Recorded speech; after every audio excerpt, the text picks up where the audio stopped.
Welcome to part 3 of the Overwhelm Solution Challenge. This was a 5-day challenge I ran in 2025 to help you and all other women in public health reduce their overwhelm. In 2025, we had 600 women take this challenge. And now all of you, my YouTube viewers and subscribers, hi there, if you haven't subscribed yet, do so, are getting this. The past 2 weeks, you've seen the first 2 lessons, and today is lesson number 3, how to create more free time. So I want you to tune in, take notes, and stick around over the next couple weeks for the final few videos in this challenge. Let's get into it. Welcome. I'm so glad you all are here. It's been a little hectic, we can say, in public health, right? With that in mind, you have made the right choice by continuing to show up here. This is the space you want to be with all the chaos happening in public health, especially if you are someone who is still working in public health, right? Because you know your workload is already very high and you're navigating all the changes that are happening and what's going to happen moving forward. So learning how to reduce your overwhelm, how to create more work-life balance, reduce your stress is more vital now, working in public health, than ever before. Okay, so that's why I'm so glad you are here. Navigating what's happening in public health, let alone the normal challenges we face, are not going to get easier unless you make them easier. And that's what this whole week is about, is giving you the tools and the power to do that. It is really, really important to engage and be present, because that's how you're going to not only learn the knowledge, but actually be able to implement what you are learning and see the changes. As I've shared this week, eliminating your overwhelm, getting out of burnout, creating work-life balance does not happen in 1 week. I wish it did. If I knew how to make it happen in 1 week, I would be a billionaire. That's not the reality, but you can make progress and you can start that process. For this week, you really need to understand that true change comes from application, turning the knowledge and the skills and the tools into habits, and that can take some time. Yesterday, we talked about getting more done in less time. And really what we talked about is how your brain functions. How your brain's motivational center has 3 main goals: avoid pain, seek pleasure, and conserve energy. And this part of your brain is really, really important when you are in an immediate life or death situation, like if a bus is coming at you. However, we don't want this part of our brain turned on making decisions when we're at work, because that's where we get into the place where we're thinking, I don't know where to start. I don't know how. This is too hard. This will take too much time.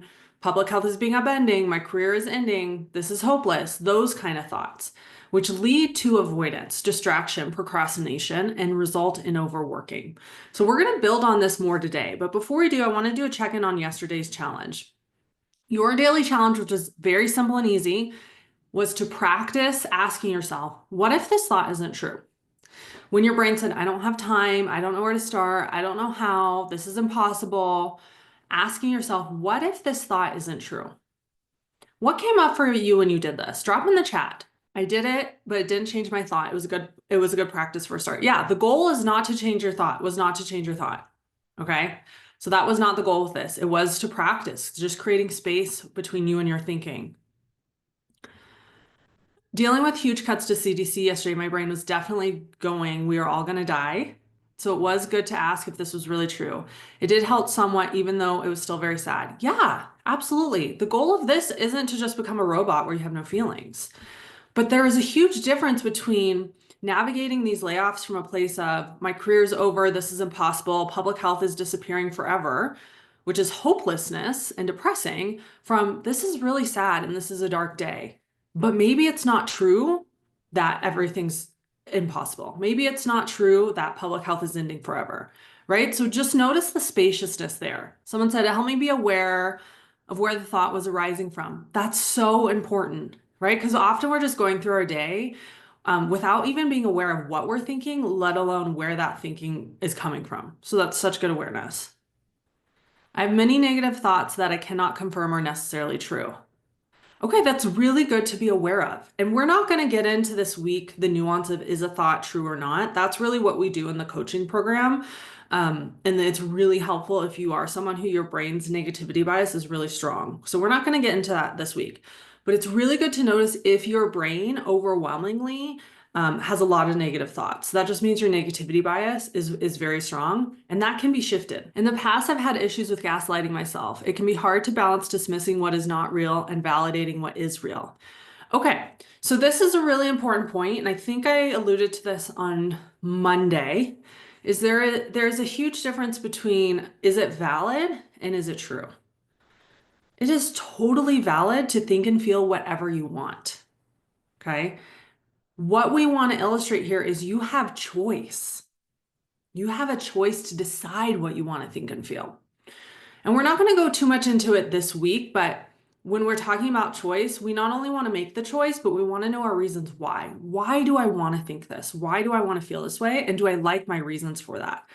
And often what I find is the missing piece when you've had experiences where you feel like your brain gaslights you, for many reasons, that happens to a lot of people, is the missing piece when it comes to doing this work is asking, why do I want to think and feel this way? And do I like my reasons? That's another level of agency. Again, we're not going to dive into that this week. If you join my program, we dive deep into that. And so you get that extra level of agency. So these are all amazing reflections. Again, I want to really emphasize the goal is not to necessarily change your thoughts right now. I want to show you and I want you to learn and I want you to see that you have the agency and the power. But that starts with recognizing, what are you even thinking? Where is this thought coming from? How is this thought making me feel? Can I create some space between me and this thought? Can I observe this thought? I want you to think of it like being a researcher. When we get, let's say we get some data back from a survey. Before we go tell everyone the results, what do? We look at the data. We explore it. We get curious. What is going on here? What might this be telling us? What happened here? Was there an error in the data, or is this what's going on? It's the same thing with the thoughts in our brain. So that's how I want you to approach this. So let's build on this more today. Let's talk about creating more free time by taking control of the free time you already have so you can really leave work at work. So the barrier to the free time you currently have and utilizing it the way you want is not your job, is not your workload, is not your kids, it's not your boss, it's not what's happening in public health the past couple of days. It is your brain. Having nights and weekends where your brain is so hyper-focused on worrying, on criticizing you, on dreading, on getting hyper-fixated, those things prevent you from using your free time the way you want to. And that's how our brain brings work home. Now we're going to talk about a little bit today. Some of you are physically working nights and weekends, but for others of you, you are mentally working nights and weekends and not really even recognizing it. How much your brain is thinking about, worrying about, feeling anxious about work nights and weekends. And essentially you're still working. You're bringing work home. You're not leaving it at work. And then you don't use the free time the way you want. So before we talk about why that's happening and what we need to shift, I want you all to name, how do you want to spend your nights and weekends? It's really important to get clear on what you want to use it for. I'm not here to tell you how to spend your nights and weekends. You need to decide that. So then what I teach you today, you can take that and leverage it to get this. So how do you want to spend your nights and weekends? Do you want to spend it thinking about work or being on Teams messages or doom scrolling the news? If not, how do you want to? What would you like to be doing? Drop in the chat. What would you like to be spending your nights and weekends doing? Meaningful time with family, enjoying my hobbies. Okay, what else? House projects. Okay, how else would you all like to be spending your nights and weekends? Family care, enjoying dinner with my partner, reading, reading for fun. Yep, I just got a notice one of my library books is ready, so I feel you on that. With my pets. Yeah. Hiking, being in nature. Okay, yeah. Another hiking, reading, going out with friends and family. Yeah. Okay, so we have some similar themes going on here. Restorative rest. Yep. That is a big piece. We're not going to get into restorative rest today. That is a big component of the coaching program as well. With family, my horses. I want to hang out with your horses. Reading, crocheting. Yeah. Okay. So you can have all of this, even with everything happening in public health right now. No matter your job, no matter your workload, no matter your boss. And it is simpler and easier than you think. Now, this doesn't mean this is going to happen overnight. It doesn't mean it's going to happen within this week of the challenge, right? I like to be very clear. It takes time, but it's 100% in your control. And it's 100% available to you when you learn how, when you master the skills and tools, when you change the habits, when you implement it. When I learned how to do this in 2017, some of you know that's when I hit burnout. I went from, if I'm being totally honest, most of my nights after work was me having several drinks, like of wine and beer. That's how I coped with the stress. I would eat what now the internet has dubbed a girl dinner, which is essentially not a real balanced meal. It's just snacks for dinner. I would sometimes be working till like 8 p.m.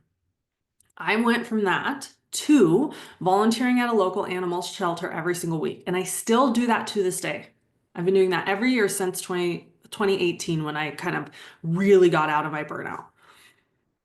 I was able to head to the city at the time I lived in the Bay Area and take Arabic classes.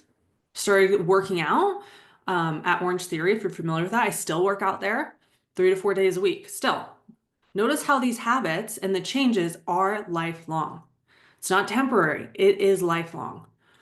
I had time to cook and to meal prep my meals, so no more girl dinners. No matter how you want to spend your free time, you can learn how to, and you can learn how to create more of it.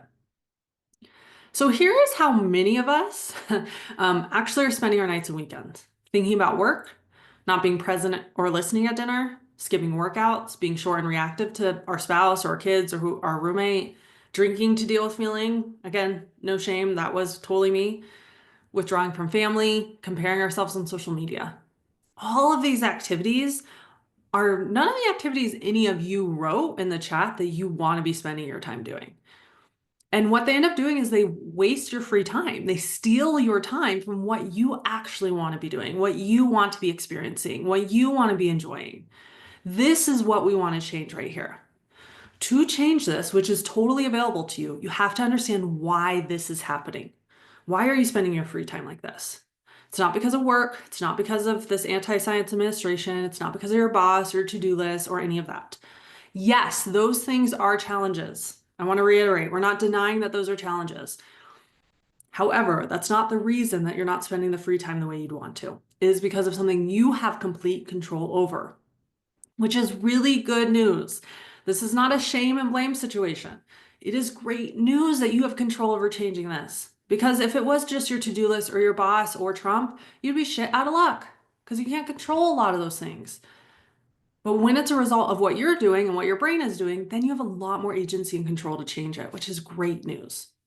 And this has nothing to do with using more discipline or more willpower. This has everything to do with understanding your brain and a simple thought error your brain is having. So I call this the not enough thought error. This is the number one stealer of your free time. This thought error, not enough. A thought error essentially just means a thought your brain offers you that's sending you in the wrong direction. So these thought errors are something along the lines of, I haven't done enough, I didn't get enough done. Now in your brain, the way your brain says this to you, it might not be those exact sentences, but the sentiment is the same, right? It's not enoughness. And the problem with thoughts around enoughness is that enough is totally undefinable. It is totally vague. I mean, think about in public health. If we're doing evaluation and we're measuring something, we never define what we're measuring by enough.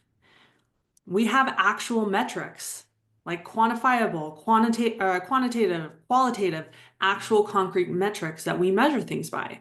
It can't be vague. But what's happening is in our brain when we're using enoughness, it is vague. It's not measurable. So this means that whether you've done 10 things today, 5 things today, 20 things today, your brain still defines it as not enough.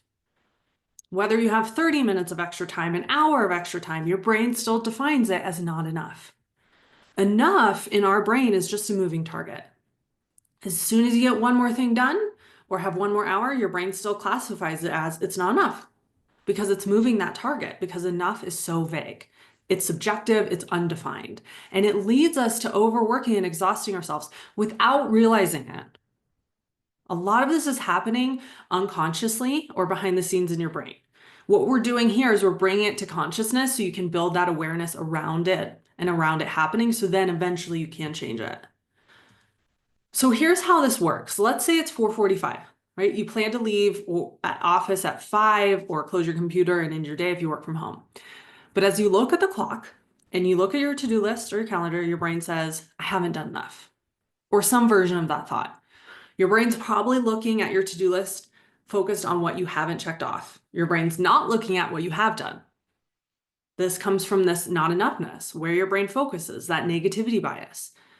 And it determines it's not enough. And when you're thinking it's not enough, most people can feel guilty. Maybe you feel anxiety. Then what happens? That feeling of guilt, that belief you haven't done enough, which is vague and totally subjective, leads you to continue to work. Maybe at the office, maybe at home, but then you skip the gym, let's say. That's how you want to spend your free time, but you don't end up doing that. You skip the gym, or you don't cook dinner, or you don't meal prep, whatever it may be, and you end up overworking. Here's another example. Let's say it's 6 p.m. and you are at home and you're trying to get ready for dinner with the family, but your brain's offering you some version of a thought, I didn't get enough done. And maybe for your brain, it's not that exact sentence. Maybe it's your brain just replaying all the things you didn't get done and constantly reminding you. That's another version of how this looks. And your brain focuses on that. Doesn't focus on what you did get done. Doesn't focus on what you did well. It totally just focuses on what you haven't done or what you didn't do a good enough job on or your packed schedule tomorrow. And maybe you feel anxiety. This thought also might lead to overwhelm for some of you. And then what happens? This leads us to worrying about tomorrow instead of being present with our family and not being focused with our family. You might not be physically working, but mentally you're still at work instead of being present with your family. So here's the consequences of chasing enough, this enoughness. You get yourself stuck in this burnout cycle. So here's how this looks. This not enough concept, this thought error, right? Your brain offering you this. Some version of I haven't done enough, I don't have enough time, I'm not good enough.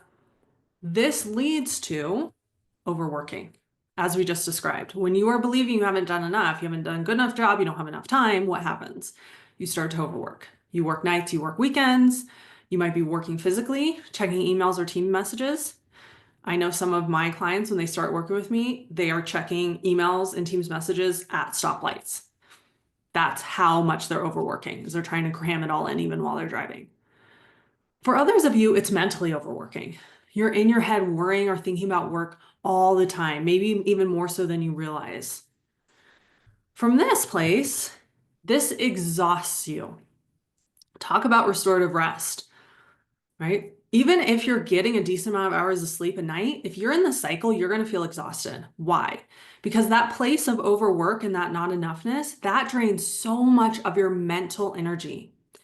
Your brain is such a powerful organ. And the part of your brain that operates, that really drives your day, the prefrontal cortex, that's where you make decisions, that's where you problem solve, that's where you think critically, that uses the most energy out of any part of your organ. And so when you're overworking that part of your brain, it exhausts you. And you don't feel rested, you don't feel recovered, even if you try to spend time to do that. When we did the assessment on Monday, one of the questions was, I didn't feel rested even when I took time off. This is why.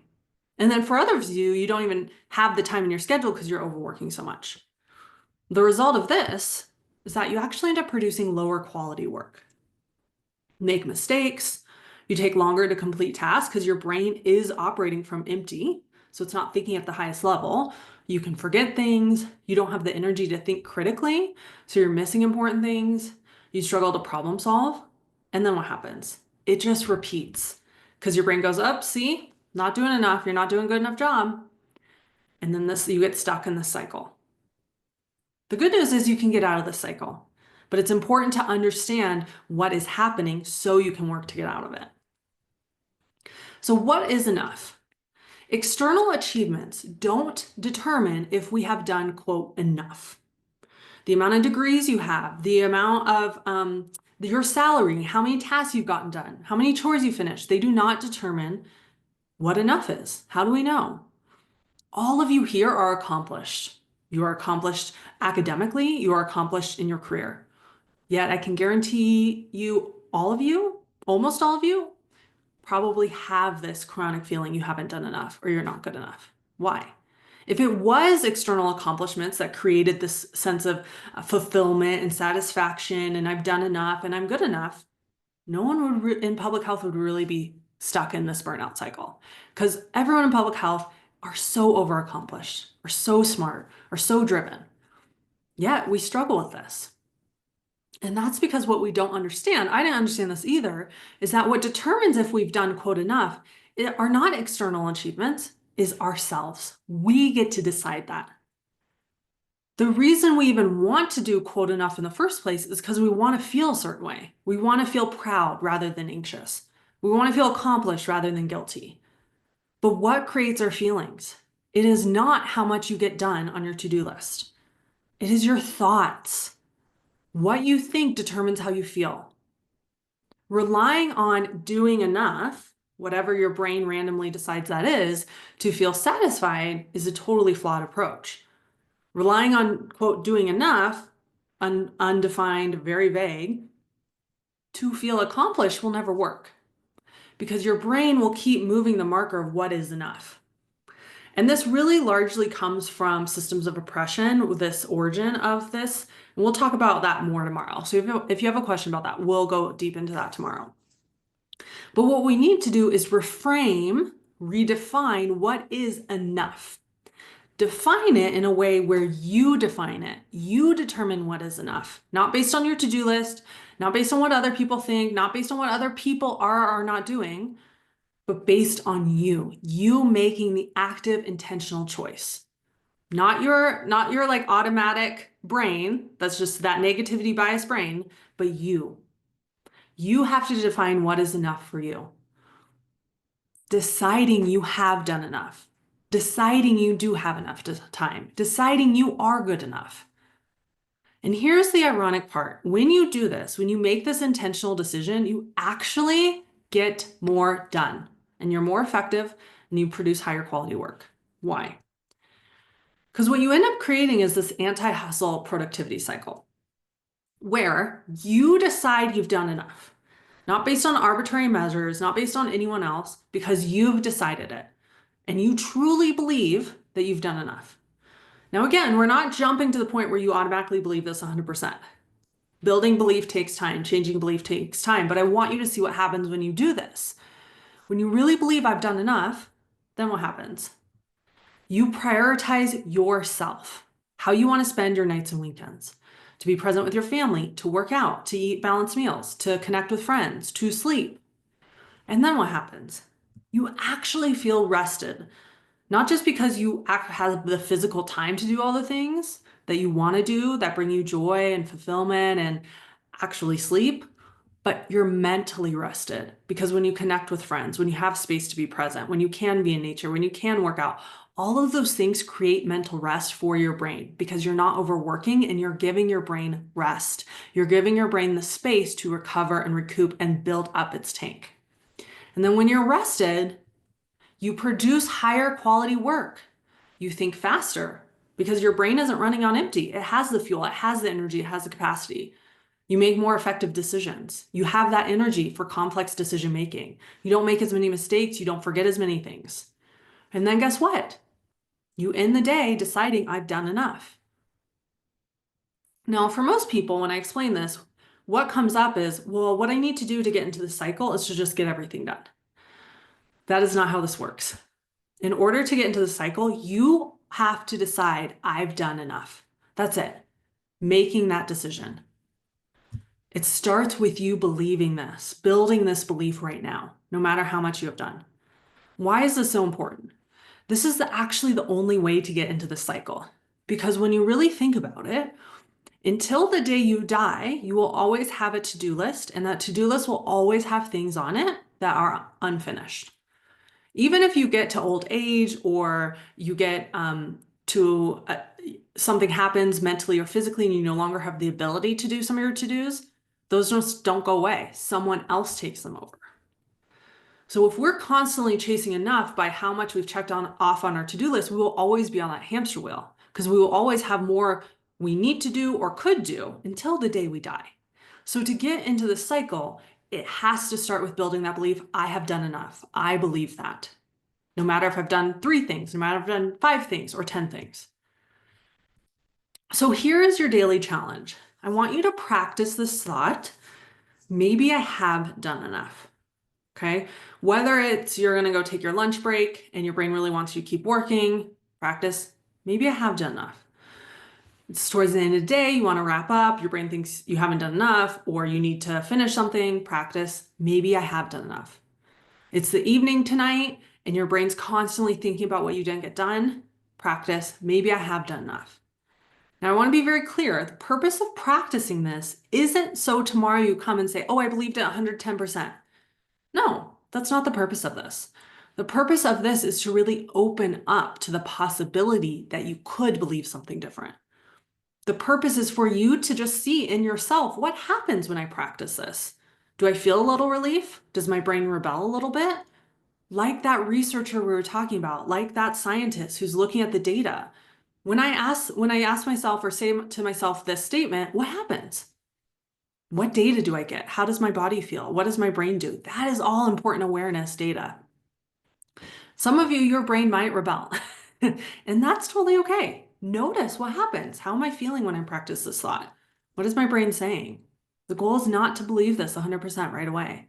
It's for you to, again, practice to see that not only are your thoughts subjective, but you have a lot more power and agency over what you choose to believe and therefore what you are feeling, especially about enoughness. If this concept of enoughness was objective, then everyone would think the same thing, but we don't. I guarantee you, all of you right now, if I asked you, name 4 people in your life who think consistently that you are doing not just enough, but more than enough. I bet you can name them, whether it's a spouse, whether it's your kids, whether it's a colleague, whether it's your team.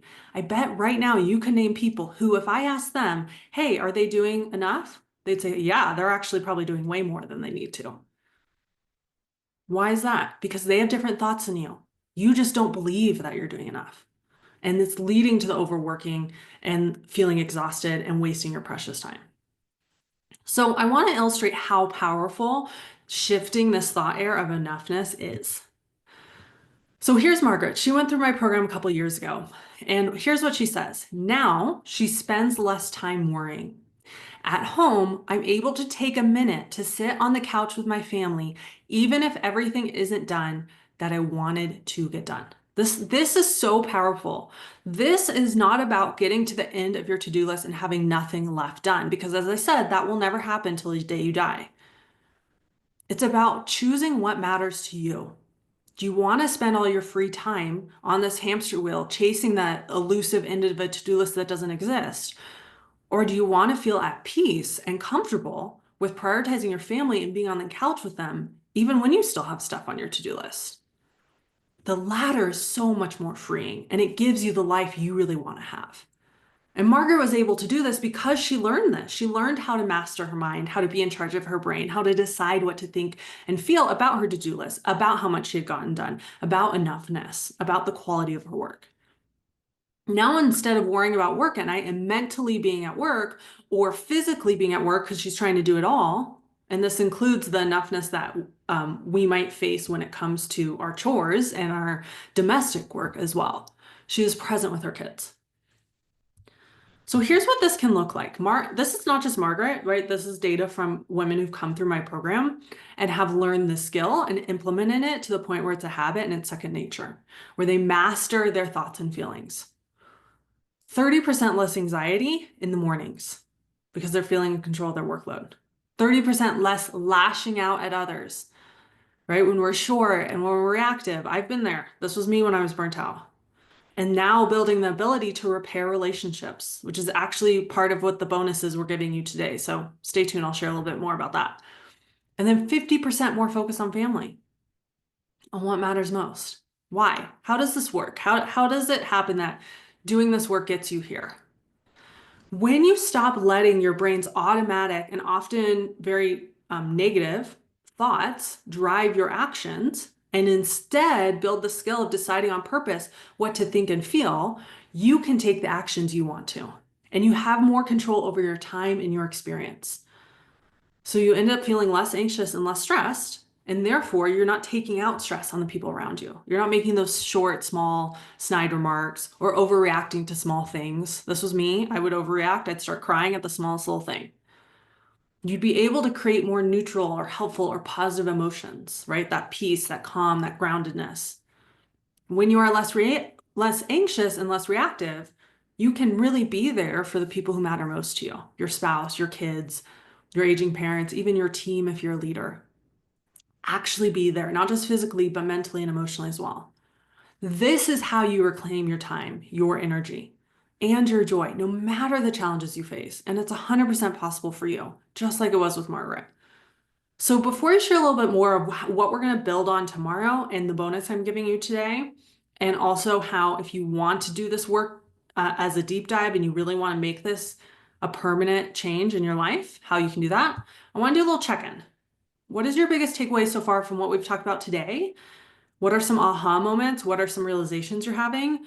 Or what are you still struggling with? What are some questions you have or challenges coming up? Drop in the chat. What's coming up for you? There's no right or wrong here. Someone says setting boundaries is a good thing. Okay, we're going to talk about that tomorrow. You're right. You are really right in seeing that this has a lot to do with boundaries. So we're going to actually build on that tomorrow and talk much more about that. This is really a foundation for that piece. Glad you brought that up. What else? What sticks out to you? What are your reflections about this? Biggest takeaway, starting with the belief that I'm doing enough is the way to move forward towards prioritizing my rest and feeling better overall. Yes. And I know for many of you, that's a big shift because what are we taught by hustle culture or toxic productivity? That the way to happiness, the way to success, the way to achievement is by doing it all and doing it all perfectly. So this is a big shift from that, shifting your beliefs around it, but it is the only way. We know hustle culture and that I got to do it all perfectly doesn't work. I haven't met one person who that approach in life works for, where they don't have stress and they're not exhausted and they're not an asshole to themselves. I'm definitely plagued by the not enough thought error. Okay, that's really good awareness. Even just realizing that you have that thought error and that it comes up a lot, that itself is part of the change process. So I'm so glad you're noticing that. Struggling with this concept of enough when I still have so much left to do. Yes. So that's where it's really helpful to go back to what I shared about when you zoom out, there's never going to be a time and period where there's literally nothing for you to do until the day you die. There's always something you could be doing. How important is it to remind yourself that the work never ends, so it's okay to not get it done all done ASAP? Why don't you tell me when you remind yourself of that? Like if you tell yourself the work never ends, so it's okay to not get it all done, what happens? Just tell yourself that right now and then drop in the chat what happens. Do you feel a little bit better? Does your brain rebel? What happens when you remind yourself of that? I'm still working on it.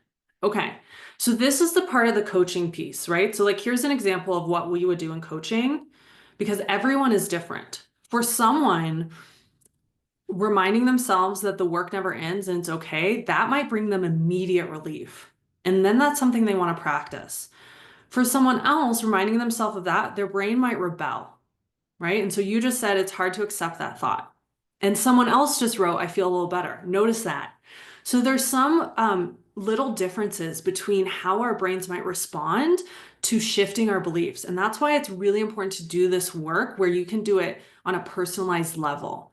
Because for those of you who may be practicing the belief that the work never ends, so it's okay to not get it done, and that helps you feel a little bit better, then for you, that might be a good place to go to practicing that intentionally. If it's bringing you relief, that's a pretty good sign that your brain's responding to it and that you want to increase that.